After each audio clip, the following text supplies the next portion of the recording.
y'all, it's Betsy, and today we have a different kind of video. Now, before we jump in, I did want to give a trigger warning because the events in this story are true, but some of the things that happened are traumatic, and if you don't deal well with those types of things, I would definitely close out of this video. So, we're going to talk about the time that I had to be a hostage negotiator. Now, before we jump into that part of the story, I think the backstory on this is super important. So we're going to do this kind of get ready style with me, so that way I can do something to keep my hands busy. And I am talking about things from memory, so dates may be a little off, but this is a crazy but true story. So, back in 2005 was one of the worst hurricane years on record. It is the year that Hurricane Katrina hit New Orleans, and a lot of people may not remember, but a few weeks, I think it was like 2 weeks after Rita, we, in our area, which is considered the Golden Triangle, I live in Nederland, Texas, we were slammed by Hurricane Rita. So, for this event, whenever we knew the hurricane was coming straight for us, we ended up having to evacuate, which if you've ever had to evacuate, you will know what I mean about that is already a traumatic event whenever you're sitting in traffic for 12 hours, not sure if you're gonna be able to get out in time. And we ended up evacuating to Arkansas with my grandparents. Now, both of my grandparents have since passed away, so I don't mind talking about this, but we went up to Arkansas, and all that we could watch while we were there, which it actually ended up that the hurricane kind of followed us there, and there was a ton of bad weather and tornadoes all over where we were at, which was, I think it was Cabot, Arkansas. So, we go up and stay with some of my grandparents' friends because my grandparents knew like everybody, or at least that's what it seemed like to me. So, in 2005, I was 22 years old. We had Caden at that point, and he had just turned 3. And Jeremy and I, while we were gone, celebrated actually our 3-year wedding anniversary. So this happened around September the 27th or so, the storm of 2005. I'm doing a look inspired by my earrings, just in case y'all are wondering. These beautiful sea turtles my friend Aileen brought me or mailed me back from her vacation to Key West. And I was like, I want to do something with those kinds of colors because one, it screams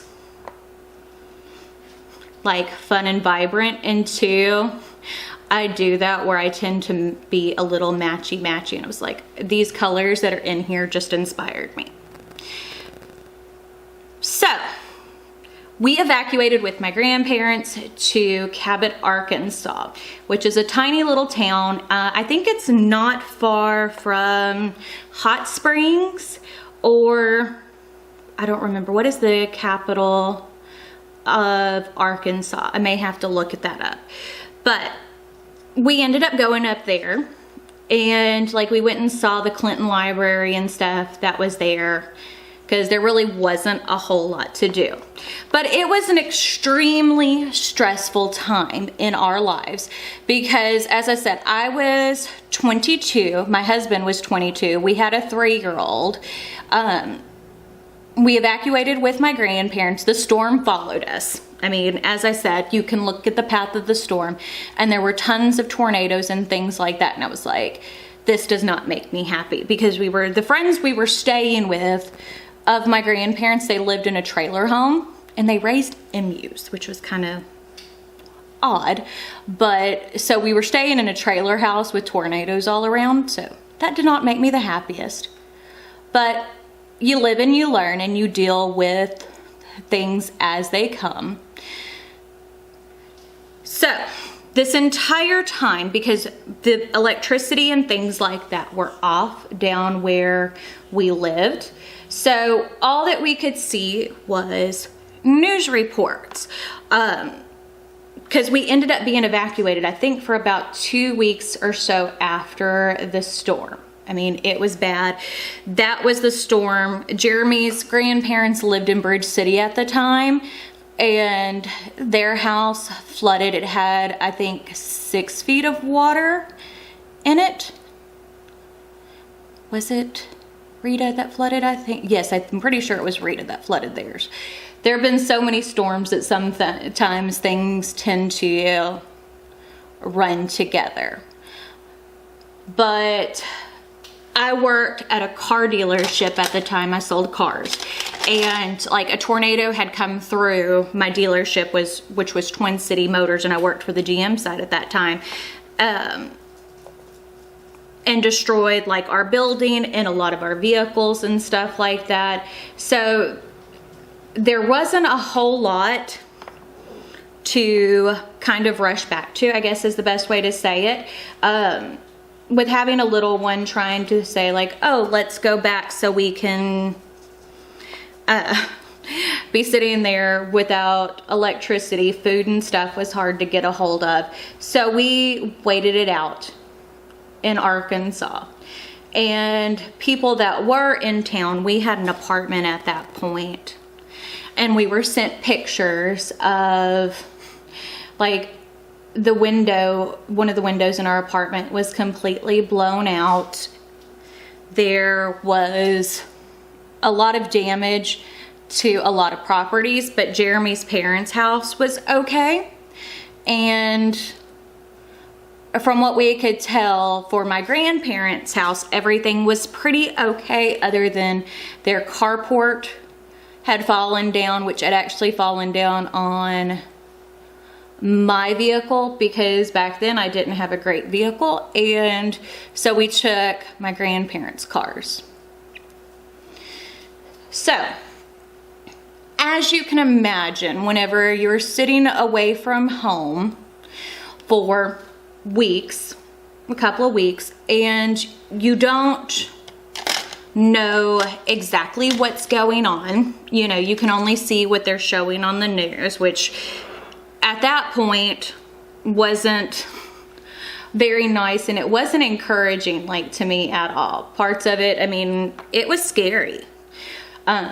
We had no idea what we were going back to, and you know, things were taking longer to fix, because at that point I don't think we had had a hurricane, like a real hurricane, that I can remember. And with everything that had happened with Katrina right before ours, you know, the energy companies and stuff were still fighting with things over there. So I mean, both areas, it was devastating. But I think Katrina definitely had it worse, because a lot of people didn't evacuate, and it was a highly populated area. Like, our whole area isn't, like, there's a lot of people, but there's not New Orleans level people. So all that we could do was kind of sit around and wait. Maybe it wasn't then that we flooded. It may have been another storm. It may have been the storm the next couple of years. It's, as I said, it's hard to remember because there have been so many. But again, where we live, we haven't had floodwaters end up really in our houses and stuff like that. That's part of the reason why I probably don't remember everything exactly the way it happened. But like, as I said, there are certain things I do know. Like, we didn't know if we had jobs to go back to, what was going on. We were young, didn't have a lot of money, had 2 kids, you know, a lot of things going on. And my grandparents, my papa was retired at that point, but my grandmother worked for the hospital system for St. Elizabeth's and St. Mary's, and she did billing. So she knew she had a job to go back to, but we weren't sure if she was going to be able to work in our town or not. So that's part of it. So sitting up in Arkansas, kind of stewing over everything, which again, that kind of stuff I don't think is good for anybody's mental health. Whenever you're just kind of sitting there, it's like hurry up and wait. You have no idea what's going on. You kind of, you know, if people can send you pictures, that's great. But I mean, that was back whenever like Blackberries were popular, and not everybody had smartphones at that point because one, they were expensive, and internet on a phone at that point was expensive. And part of the thing with it is where we were. Sorry, I had to adjust the screen, but where we were and trying to call people during a storm, it's very hard to get in touch with people. So the whole situation is crazy, scary, and stressful. If you've been through a natural disaster, you will know what I'm talking about, because there's no control. And if you're somebody like me, control is something very, very, very important. But at this point, I was extremely close with my grandparents. I don't have a lot of stable people in my life. And at that point, my pawpaw, which his name was Guy East, and my grandmother Rosalie, they were stable. You know, they had lived in the same house for about 30 years. They were kind of strange for grandparents, and what I mean by that is whenever they lived in California, they were involved in like a nudist colony. Yes, my grandparents were nudists and they were swingers. Yes. Which my grandparents were not shy about talking about stuff like that, but I will tell you, they had picture albums. You had to be very careful, very careful, very, very careful of what picture albums you picked up in their house, because they didn't hide anything. Because my pawpaw was married before my grandmother Rosalie, and like my grandmother didn't have kids of her own. She was infertile. So she was actually my step grandma. So that's a whole nother story in itself. But we were there dealing with everything. And as I said, I was extremely close with my grandparents at that time. And, you know, I could tell that the stress was wearing on my grandfather. I didn't realize how bad, but I knew it was. But I mean, it was also wearing on everybody else. Like Jeremy's parents, they evacuated to somewhere else. And during that time period when like they were on the road for evacuation, someone pulled a gun on them. So, I mean, like tempers were high, the situation, you know, anytime there's a situation like that, I think that people, you know, emotions tend to kind of get the best of you almost. So I could tell that my grandparents, we'll pause it there and we'll come back. I let the train pass and I put on my primer and my mascara, but now we are back. So, as I was saying, you know, I was close to my grandparents at the time because they had a semi-stable, I mean, it wasn't the most normal things to be around, but to me it was absolute heaven in comparison to the other things that I had dealt with. So, you know, I adored my grandparents. So we decide about 2 weeks into being evacuated to go ahead and, you know, it's time to head on home. Most of the electricity has been restored, you know, and there's going to be a ton of cleanup because, you know, as I said, at that point, it was the first hurricane we had in our area in a long time.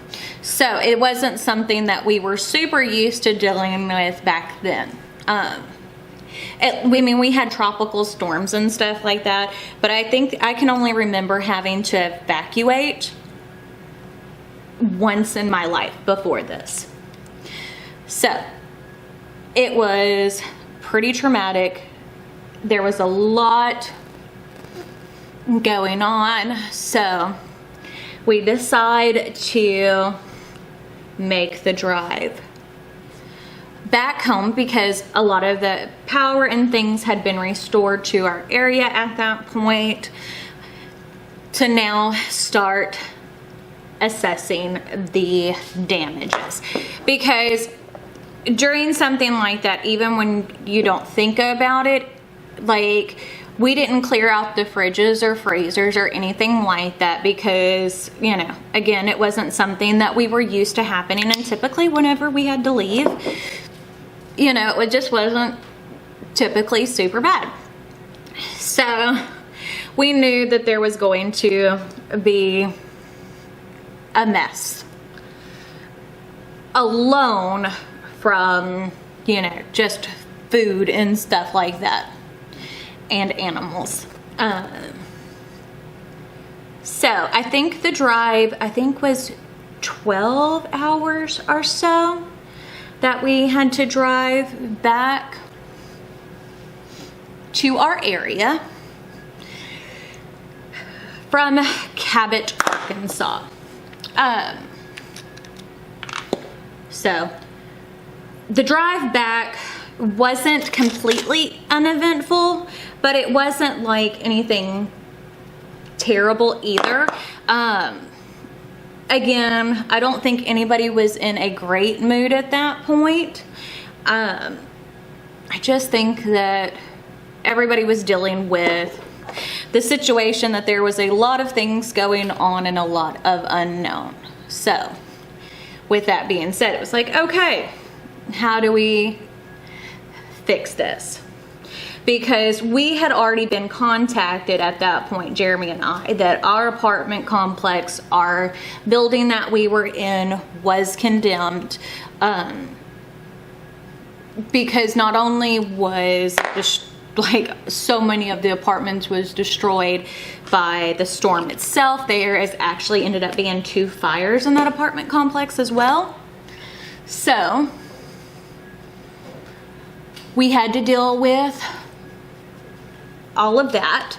So, I mean, Jeremy and I, is that we were dealing with a lot. So I probably wasn't paying attention as much as I should have. So we get back into town. So I think we hit there about 7 or 8 at night. And we arrived back at my grandparents' house. They have no electricity. And as I said, like, the carport was sitting on my car. But at that point, I had an old Dodge Ram Charger. I don't know if you know what those are, but it's kind of like a Bronco, but it was a Dodge version. And I think it was a 90 or an 89. The thing was a tank. So we were able to free my car, move the carport out of the way.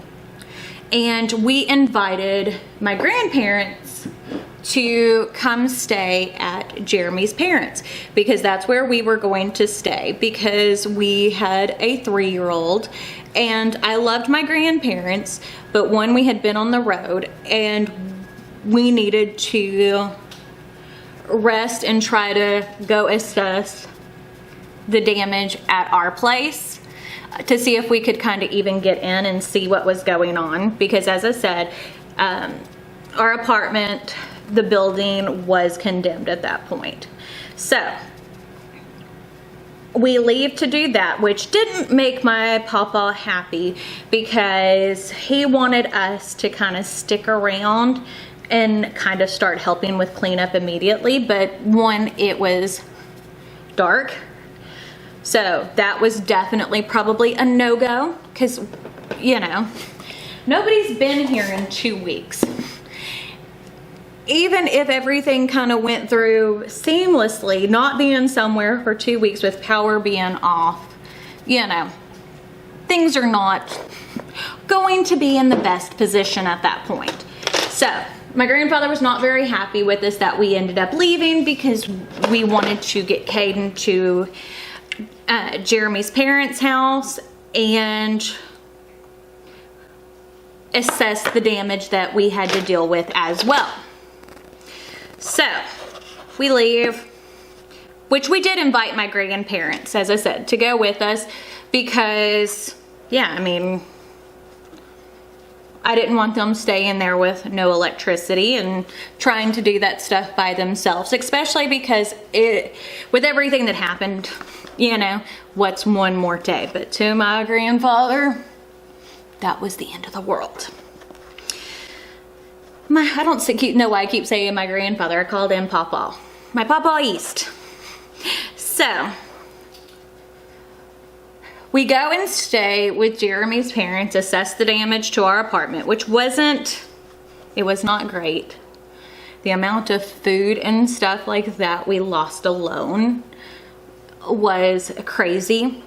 And everything smelled around town and stuff like that because like the spoiled food was everywhere. And like the grocery stores weren't open, and if they were very limited on what they had. So they had like stations set up in front of the mall where you could go get MREs and stuff like that and water, because again, a lot of things were still not running because the devastation was astronomical. So the next day we went out to my grandparents' house to help with the cleanup because for us, a lot of our stuff, like we needed to get a mover to try to salvage whatever stuff we had in there that could be salvaged, but there wasn't a whole lot we could do at that point. We had to wait like on FEMA and stuff like that to come assess the situation. So we went to help my grandparents clean up, and my grandfather was a gardener, loved to garden, grew veggies, grew flowers, and I think that was one thing that was devastating to him because all of that, you know, hurricane, tornadoes, those kind of winds, all of that was ruined. Everything that he worked, you know, he would get up and go out in the yard at 8 in the morning and wouldn't finish till 6 in the night, other than whenever he would do woodworking, because he did woodworking as well. So all of the plants were down, they were damaged. Me and Jeremy had to fish a dead kitty cat out of the pond my grandfather and I had built in his backyard, which was the most horrifying thing that I've ever seen. I didn't know at that point that what happens when something dies and sits in water. Like, I mean, I kind of had an idea, but I'd never seen it in person. So all in all, it was pretty traumatic. So we leave their house after we help them clean up some, and we're like, okay, so we'll come back out tomorrow, but we need to get everything situated and get some rest because, you know, it wasn't just my grandparents' things that we had to kind of help with, it was Jeremy's parents and all that as well. So we left and went back to Jeremy's parents, and about 9 o'clock at night on my cell phone, which was one of the little Nokia phones, or no, it was a Motorola Razr at that point, I think. It was either a Nokia or a Motorola Razr. I got a call from a strange number, but it was a local number, and I was like, well, maybe I need to answer this. So when I received the phone call, this was not a phone call I had ever been expecting or felt that I was ever going to hear in my life at all. I will tell you that. So on the phone was a sergeant from the Port Arthur Police Department, because my grandparents lived in Port Acres at the time, which fell into like Port Arthur Township. And the sergeant was with the SWAT team. So, on the phone, I get this phone call.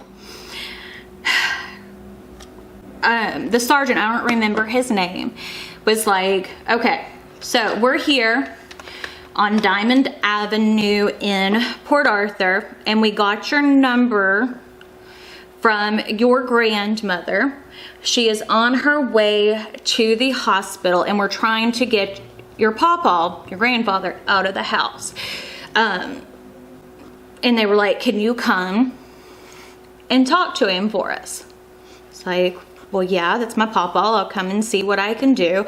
I still have no idea what all is going on, but I just knew that, you know, whatever was going on was not a good situation at that point, you know. So me and Jeremy leave Cuttin with Jeremy's parents, and we drive to my grandparents' house, well, to their neighborhood, which took about 15 minutes. So it wasn't too long. So we get there. They have my grandmother, she's got her head bandaged in the back of the ambulance. They're fixing to leave to take her to the hospital. And apparently,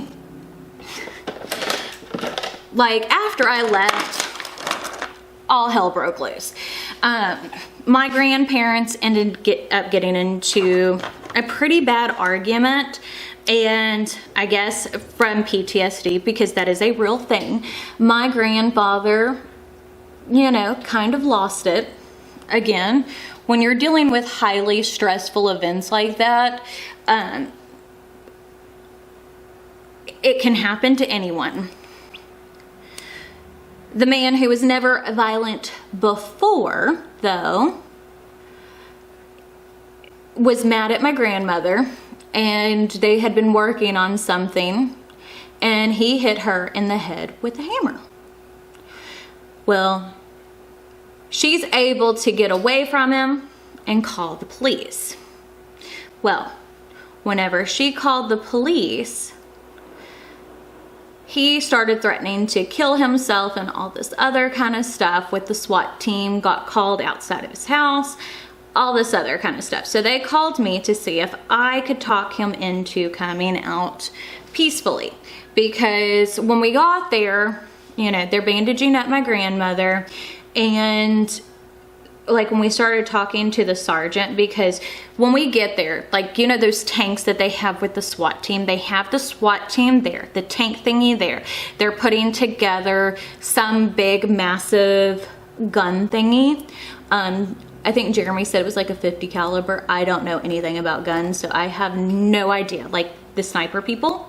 And they had evacuated a lot of the neighborhood, and they were trying to get the gas company out there. It's part of the reason why they were trying to stall things, is because my grandfather had turned the gas on to the stove, and they needed to get the gas company out there to turn it off because they were scared that there would be an explosion. So they called me out to talk to him, and they kind of explained to me everything that's happened. He's threatening to kill himself, all this other kind of stuff. So they get me on the phone with him to try to talk him down. And I mean, talking to him at that point was strange to say the least, because it wasn't like talking to my grandfather at all, or the man that I was used to talking to. As I said, my grandparents were swingers. They were nudists. So like, I feel like he was pretty level-headed, I guess. Not really level-headed, but you know, he was a free spirit kind of thing, you know. Not really hippies, because they were, I think he was born in like 39, but kind of ish. So it was just the, like, almost an out-of-body experience, to say the least, trying to talk to him. Because as I said, he wasn't talking like himself, and he was very upset. And we tried to talk him down, which really didn't do us like any good whatsoever. So they had the gas company come out and shut the gas off to the house, which I don't know how they were able to. I mean, because you got to think about this. It seemed like it took forever. I mean, and it really did, because I think we were over there at like, started the negotiation stuff at like 9 p.m. at night, and like we were there all night.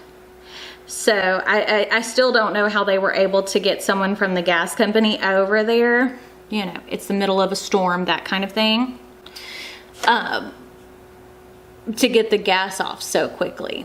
But they got the gas off. And my papa was pretty much, I love you, but I can't live anymore. He felt terrible about what happened with my grandmother, but then he didn't feel terrible, I guess is the best way to describe it. He was like, she deserved it, all this other kind of stuff. And I don't think that she deserved it. Nobody deserves that. But again, when you're dealing with a situation like what was going on, that is kind of part of the least of your worries at that moment. And it was like I was telling my grandfather, it was like, you know, we can work this out. We still love you. We want to make sure you're here in the kids' lives. You know, we don't want Nadia and Caden, because Cameron wasn't even a thought at that point, to grow up without their grandfather and all this stuff. But he finally was like, nope, I'm done. Hung up the phone. So, which I was able to talk to him for quite a bit. Gas company comes and shuts off the gas. And they were able to send the SWAT around the house, and they had visuals on him in the kitchen. So my grandparents, in their kitchen above their sink, had like this really pretty big, it was almost like a greenhouse window, because it like stuck off. It wasn't a bay window, it was glass underneath and on all the sides. So they got out the rubber bullets and proceeded to go to town on him to get him, because he had a knife in his hand at that point too, to get him to drop the knife and arrest him safely, because they didn't want any of the officers to get injured or anything like that. And I don't know, looking back on the situation, if there was anything else that could be done. I mean, they had someone out there from Spindletop MHMR, which is like our mental health place in in Beaumont. So, I mean, I don't think that there was really much of anything else that could have been done in that situation. I mean, he was just at that point where I don't think anything mattered. You know, I think he just reached kind of his breaking point. So